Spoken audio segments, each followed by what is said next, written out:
13th through October 15th is National Hispanic Heritage Month.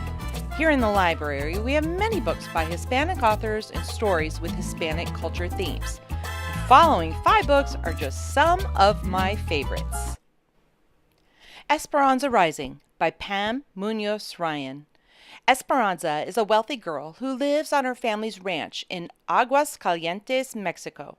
A tragedy occurs, and Esperanza's evil uncles want to take over the ranch. Needing to escape, Esperanza and her mother sneak out of Mexico to the Central Valley of California. Here, Esperanza is not rich like in Mexico. She and her mother become migrant farmers, living in poor conditions and working in difficult labor conditions. Esperanza Rising is a story about losing almost everything in order to save the people you love. Becoming Naomi Leon by Pam Munoz Ryan.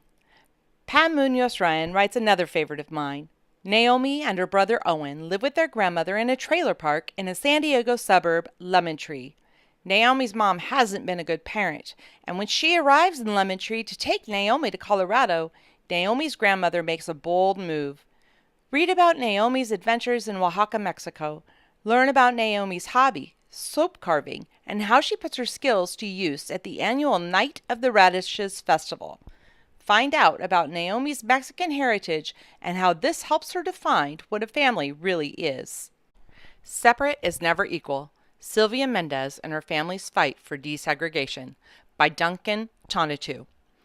We've read all about Ruby Bridges, one of the first black children to attend an all-white school. But have you heard about Sylvia Mendez?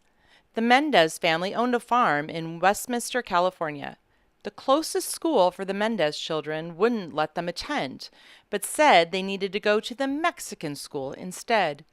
Sylvia's father was a U.S. citizen. Her mother was from a U.S. territory, and Sylvia was born in the United States and spoke perfect English. Why should she have to go to school to learn the English language? Sylvia's father, Gonzalo, spent his hard-earned money to hire lawyers to fight segregation in schools. Read Separate is Never Equal and learn about the case that started the movement for desegregation in schools. Arturo and the Bienvenido Feast by Anne Broyles. Portland author Anne Broyles writes a charming story about Arturo and his abuela making a meal for Arturo's aunt and the man who wants to marry her.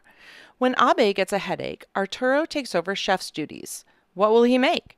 The book shares foods of Latino heritage and even comes with recipes. Some of you have parents who speak Spanish.